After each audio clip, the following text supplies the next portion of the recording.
Welcome to the 7 Success Habits of Homeschoolers. This series is my homeschool-specific adaptation of Stephen Covey's The 7 Habits of Highly Effective People. My name is Alison Moore-Smith, and I homeschooled our 6 kids for over 27 years. After a number of years presenting this in conferences, I compiled it into a book. This presentation on YouTube will be done pretty much like a conference talk. Although you aren't here live, think of it as a personal chat with a little editing and a few tangents. We'll go through the book chapter by chapter, hopefully giving you all the information you need to dive right in. If you'd prefer a more concise written form, you can grab the book on Amazon in softcover, Kindle, or you can read it for free on Kindle Unlimited. There's a link in the description. As new chapters are added, they'll also be linked in the description and added to the 7 Success Habits of Homeschoolers playlist. Now on to Habit 4. Everybody wins. Newsflash, homeschooling is not school at your house. Homeschooling is when the family takes back charge of education. It's not the Department of Education, it's not the state, it's not a school board, it's not a principal, it's not a teacher, it's your family. You are in charge, and you decide what's best for each subject, for each child. There are so many options that it can be great for everyone. So if you're looking for a way to teach your child a particular subject or to gain mastery in a particular subject, what are some of the options? You know there are textbooks and workbooks. Did you ever think you can get a great textbook or a mediocre textbook and just pull the outline or table of contents and use that as a foundation for what you'll teach with better resources? That can avoid the boring textbook problem. The second one is unit studies. Now this can be done all sorts of ways. Some people take a topic and they build all sorts of subjects around it. In our family, we did unit studies for social studies, particularly up to junior high. So for example, we did a year-long unit study on ancient Egypt. And we ate food and we dressed up and we had coloring books and we built a pyramid and we went on field trips to museums and we did a thing with mummies and sarcophagi. And anything that had to do with Egypt, we did. We did a medieval unit study, which was great fun. We did Renaissance and Reformation. For us, it was like living history as best we could. Seeing things, doing things, making things, eating things. Of course, there are internet or computer courses, way more than when I started. Back then, we had some CD-ROMs that could do different games and things. But you do, of course, have to watch these things and make sure that they're appropriate and make sure they're actually good and not just screen time to distract your kid. You can do co-op groups, which can be great fun if you get the right people. My kids have occasionally done co-ops where they got together for specific classes or specific activities or focus on a particular subject. There are community education classes almost anywhere you have a college. Many of those are geared for children, so look to see if there's something that they would like. You can learn a lot from local businesses, and this is honestly something I'd never thought of until I started homeschooling.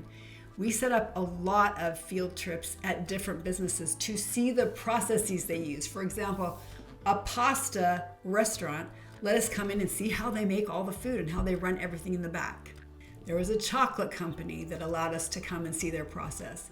We went to an orange grove where we saw the whole process from growing to picking to making the juice. We set up a field trip at a metal refinery to see the process. If there's anything you or your kids are interested in, reach out to the company involved because lots of times they would love to have the exposure. They'd love to have you come and see what they do. There are apprenticeships and internships that even kids can do, especially high school kids. You want to learn a trade, you want to learn a craft, volunteer to go help. I have a friend who owns a metal refinery, and this is how it started. He went on a career field trip with his Cub Scout troop, and he was fascinated. And a few years later, he offered to sweep up and help for free as an apprentice around the place. It got to the point where he learned the craft, and eventually he bought the business when the man retired. You never know where these will go. There are exhibits or performances you can view in almost every city. Look at colleges, look at community theater, look at any kind of production. You'll find something interesting to see, especially if you plan ahead and prepare for what you're going to see so you have some background. Community colleges and universities can also be great resources. They often offer summer camps or workshops or things that younger people can attend and learn a ton. I had a lot of great experiences doing those, and all my kids did too. Games are a great educational resource that most kids like. Now, I'm going to recommend board games almost all the time before an online game or a digital game, just because I like the in-person interaction to be part of the learning experience, not just your headphones or not just focused on the screen. But there are so many games that really do have educational value. And in fact, so much education is gamified anyway. Look for some of those truly educational games, especially board games, because you can find a lot of them. Music can be educational. And I don't mean the musical literacy aspect. I mean, there are songs that are written specifically to teach something. My kids literally learned geography of the world, bones of the body, months of the year, days of the week, basic manners through song, through the lyrics of songs. So look for some great music that can actually teach your kids something. We all learned the alphabet through song, right? But you can also learn skip counting and all sorts of other things. I want to mention summer camps. Often these are at the universities. In fact, often the best ones are at universities. But I would give a caveat that be careful. Some of these really are just babysitting and they're not worth the money. They certainly don't have much educational value. But if you've got a good summer camp you know about, these can be very fun. Last but not least, public or private school. It's true. I don't know if I do the same thing today, but my kids always had the option to attend school if they wanted to. It was always open to them.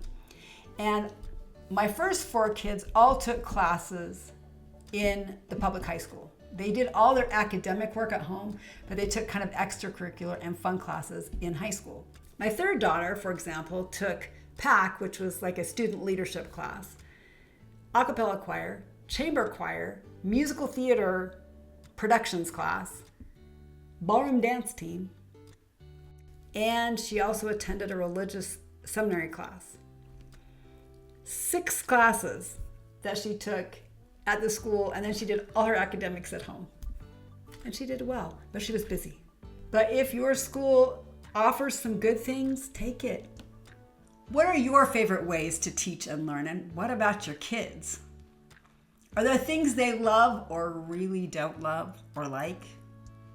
How can you adjust so everybody wins?